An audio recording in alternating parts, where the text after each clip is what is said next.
Hello, grade 11 chemistry students. This video is on the topic of the limiting reagent and percent yield. I will be talking through the notes that are posted in the Google Classroom. The concept of limiting reagent follows your understanding and builds on your understanding of stoichiometry. So just like we have with our study of stoichiometry, we're going to make an analogy to try to simplify the idea of a limiting reagent and put it into terms of something that's a little bit more real life and less abstract than chemistry. So we're building a car here. It's a very simplistic analogy by design. So a car is 4 tires and 2 headlights, and together that makes a car. So that's the synthesis reaction of making a car. Okay? I know that's really oversimplified, but bear with me. So here's a question. If we have 20 tires and 14 headlights, which part will run out first? Think of it, which part will limit the reaction? And the part that limits the reaction is called the limiting reactant, sometimes called the limiting reagent. Those two are the same in their meaning, reactant, reagent, and I'm guilty of using them interchangeably, as are many people who talk about this. They'll say reactant or reagent interchangeably. So here's how we proceed. Using our initial condition that we have 20 tires, the first thing we're going to do is, given those 20 tires, if we assume that we're going to use up all of them, how many headlights would we need? So from our balanced equation, which is up here, we can see that we need 2 headlights for every 4 tires. And I'm intentionally putting tires on the bottom so that it cancels out. So think how you've been doing your stoichiometry and mole calculations. Same idea applies. So 20 tires, and there are 2 headlights for every 4 tires. So the math here works out as 20 times 2 divided by 4. And we get 10 headlights required to use up all the tires. So you have your answer here already. We need 10 headlights to use up all the tires, while in fact we have 14. So we know that the tires are going to run out first. But when you are doing limiting reagent problems, you can confirm your answer by doing the second calculation, which is of the other reactant. So if we look at our headlights now, we have 14 headlights. We know that we have 4 tires for every 2 headlights, so the headlights unit cancels out. So 14 times 4 divided by 10, and we can see that we need 28 tires to use up all of the headlights. So this also tells us that the headlights are going to run out first, and that's good. That's what it should tell us. And we can call the tires the limiting part or the limiting reactant. Okay, let's look at another one here. I'll talk you guys through this one. If there are 16 tires and 7 headlights, which part will run out first? Second and third questions here. How many cars can we make, and what will be left over? So we have 16 tires. And from our balanced equation, we can see that there are 2 headlights for every 4 tires. And tires unit is going to cancel out. And then we're going 16 times 2, which is 32, divided by 4, which will be 8 headlights required to use all 16 tires. So we can see that we only have 7. So right now you're probably going, well, headlights are going to be the limiting part or the limiting reactant. Let's confirm. 7 headlights can will require how many tires? So 7 headlights, 4 tires for every 2 headlights. 7 times 4 is 28 divided by 2, and this is going to be 14. 14 headlights required.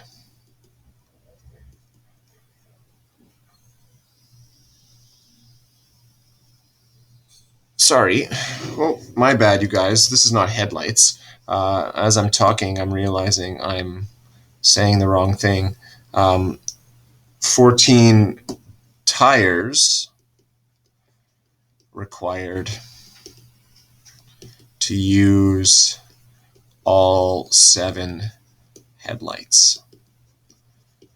Okay, so we can see that we have 16 tires. So tires are going to be fine. Headlights are going to be running out. We can confirm that because in our first calculation, we determined that we needed 8 headlights to use 16 tires. We only have 7. In our second calculation, we said if we have 7 headlights, then we would need 14 tires. Well, we have 16 tires. So tires are in excess. Headlights are the limiting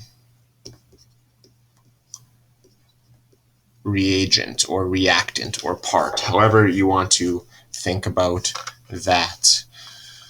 Okay, well, let's answer the second part of this problem. I'm just going to erase what I did here.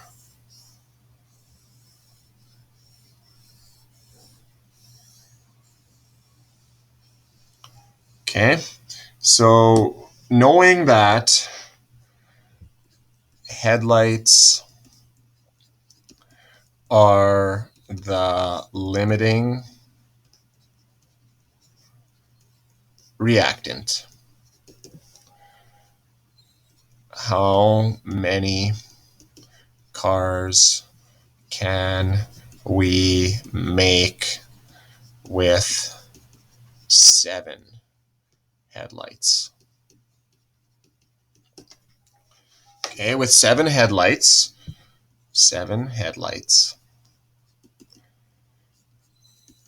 we can make 1 car for every 2 headlights.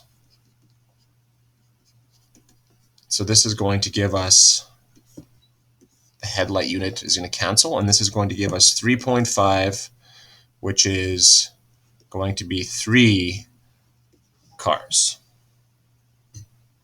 Okay, can't make half a car. We can only make 3 cars. What will be left over? So if we're making 3 cars, we need 2 headlights. So there would be 2 headlights per car. So we'd use up 6 headlights. So there'd be 1 headlight left over. If we're making 3 cars, we're going to use 12 tires. So there would be 4 tires left over. All right, that's the idea of the limiting reagent. We can take that same methodology, same sort of steps, and go into some actual chemistry here. So first off, why does the limiting reagent matter? Why do we learn about this? Because it's in a reaction, it's the only thing that really matters. We've been talking about reactions, and we've just been assuming that many things are in excess when we were doing our stoichiometry problems, but often that's not the case. You're going to have something that's going to run out, and knowing what is going to run out is going to determine how much product you are going to make.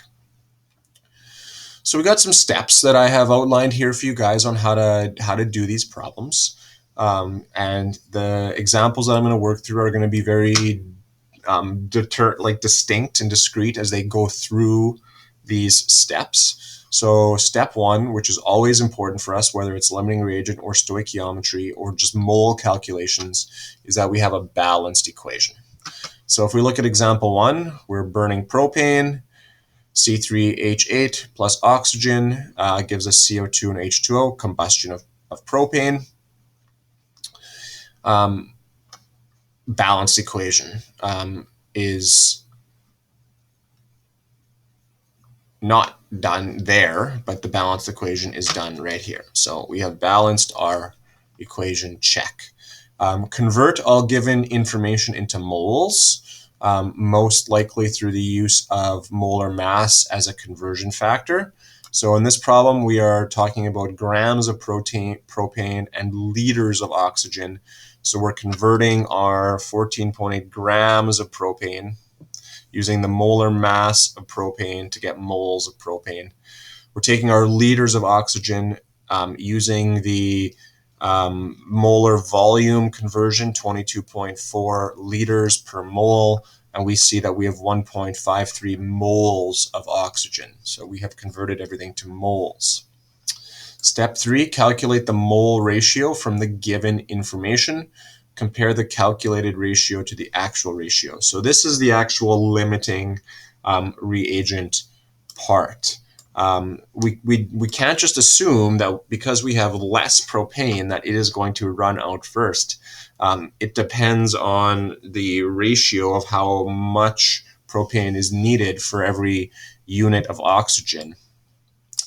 So we take our 0.336 moles of propane, which is available, and now we multiply it by the 5 moles of oxygen from our balanced equation for every 1 mole of propane. So that's again from our balanced equation. There's an invisible 1 there. Doing the math here, you realize that we are going to need 1.68 moles of oxygen. I'm just going to put in here to use up all the propane. We need that much oxygen. Since we only have 1.53 moles of oxygen available, we can determine that oxygen is the limiting reagent. Okay, so we think anyways, but a good step to do here, and it's a little bit of extra work, but it's confirming your answer.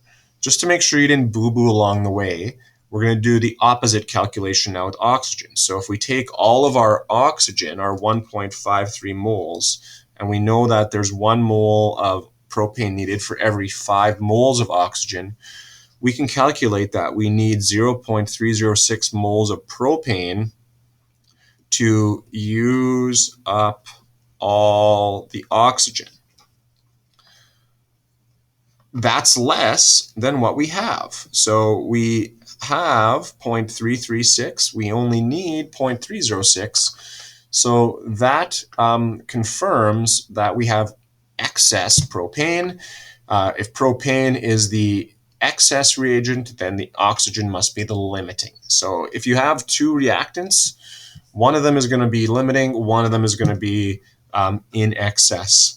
So now when we move forward and do our stoichiometry calculations, like you guys have done in previous lessons, we only care about what we can produce with the limiting reagent, because that's going to be the reagent that affects how much product we can make, because it's going to run out first.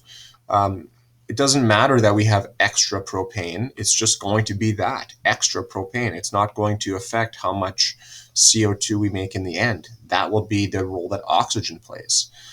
So use the limiting reagent to calculate the amount of product formed. This question is asking specifically about what volume of CO2 is formed. So I've been doing this kind of like roadmap with you guys, or like these steps. So right now what we have here is moles of oxygen. And then from moles of oxygen, we need to go to moles of CO2.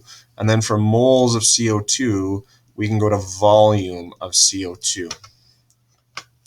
So here's the stoichiometry part right here. Our 1.53 moles of O2 times 3 moles of CO2 for every 5 moles of oxygen. Our oxygen units, our moles of oxygen units cancel out. 1.53 times 3 divided by 5, 0.918 moles of CO2 created.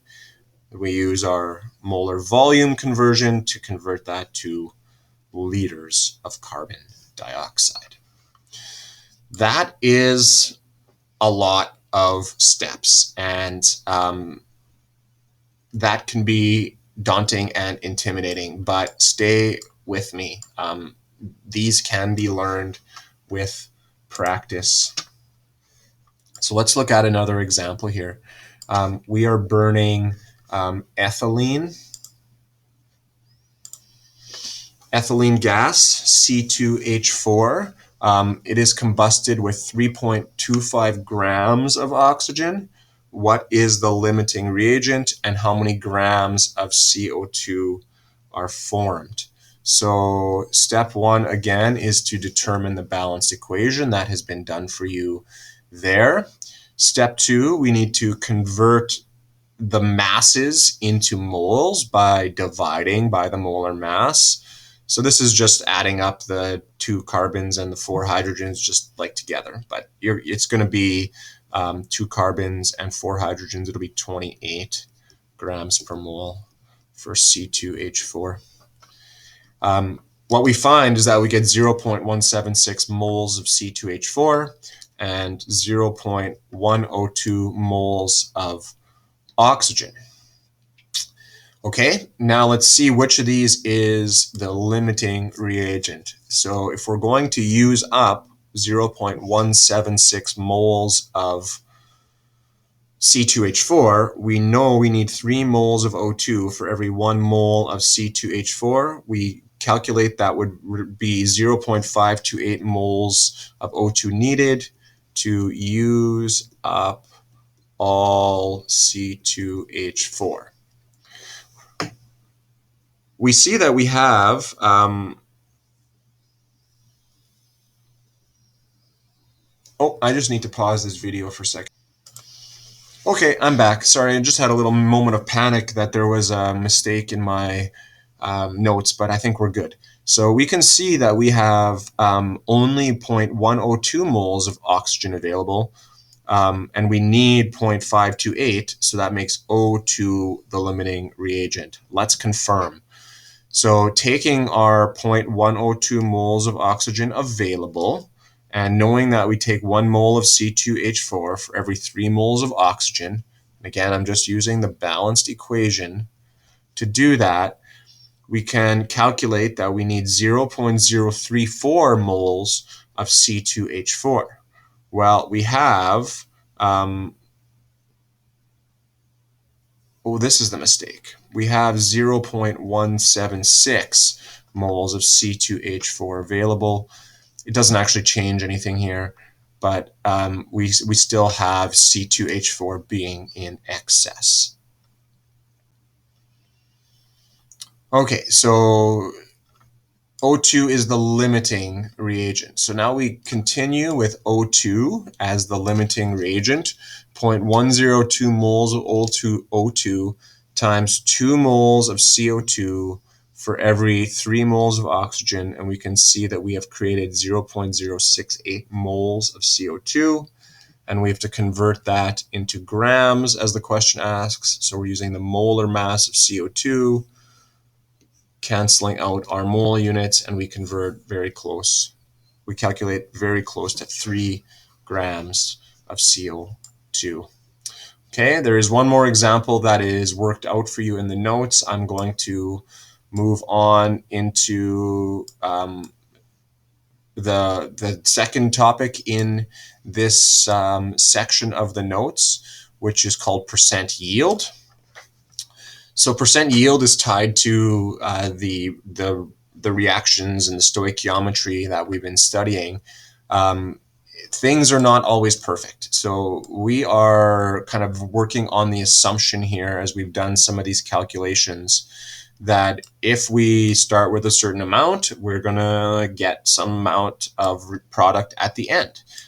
X number of moles of reactant automatically leads to X moles of product. It's not always so perfect. In real life science, things happen. We don't collect all of the product. We lose some of the reactants. Our starting materials are not pure. Our end product is not pure. There's secondary reactions that are happening. There are many factors that can lead to less than 100% yield in your reaction.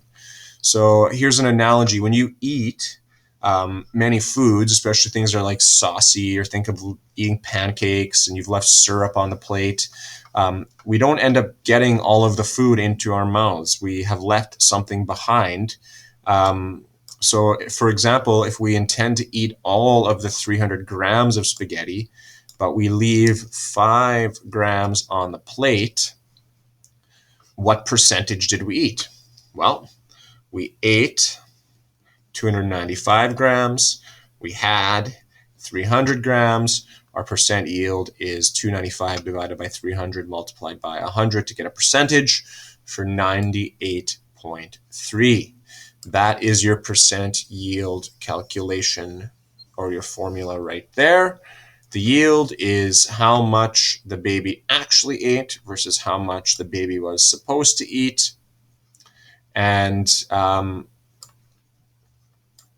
it's the same idea in chemistry. So the chemistry example, we're going to do one down here. But the percent yield is how much you were actually trying to make, or you thought you could make, versus the percent yield is how much you actually made, the actual yield, divided by how much you thought you could make, the theoretical yield. We have so far, in all of our stoichiometry and limiting reagent problems, been dealing with this theoretical yield. So these examples that were actually even in these notes, this is theoretical yield of CO2. Theoretical. This one here is theoretical. All of the other stoichiometry problems you've done so far are just theoretical. That's how much we were supposed to produce, but in reality, we need to consider that there is an actual yield. Again, going back to pancakes, you whip up some batter, you make some pancake batter in a bowl, you start cooking it on your stove top, but you can't 100% clean out the bowl. Well, maybe you can, but I sure can't. And we end up not making as many pancakes as we thought we should. Okay, let's look at an example here. What is the percent yield of water if you react 40 grams of hydrogen with an excess of oxygen? So this is not a limiting reagent problem.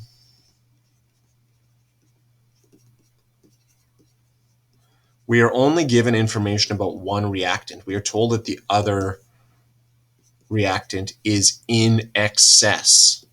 So hydrogen is going to run out first. We have lots of oxygen. This is often the case if you are barbecuing, or if you are doing like a bonfire.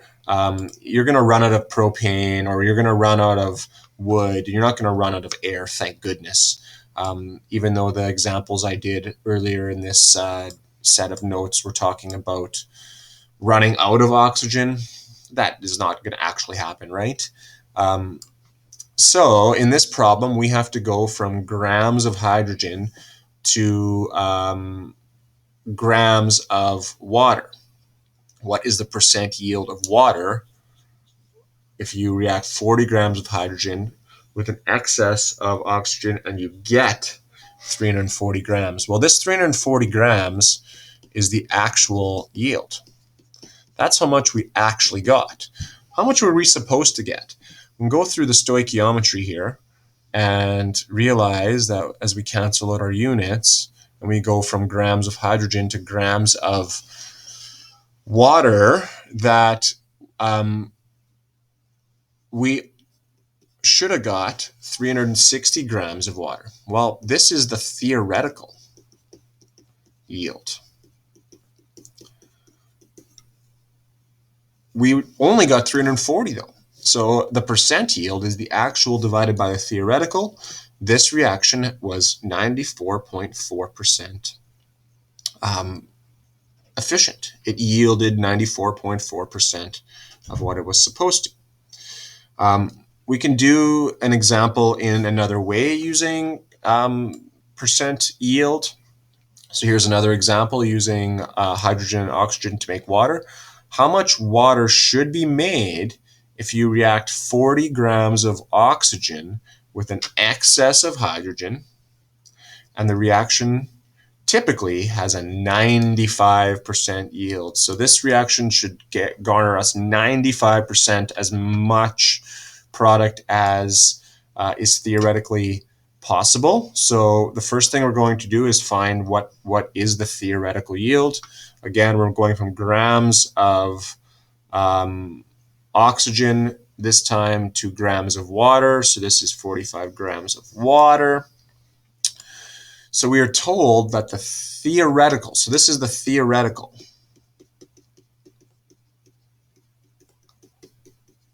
yield. You're always calculating the theoretical yield when you do these stoichiometry calculations.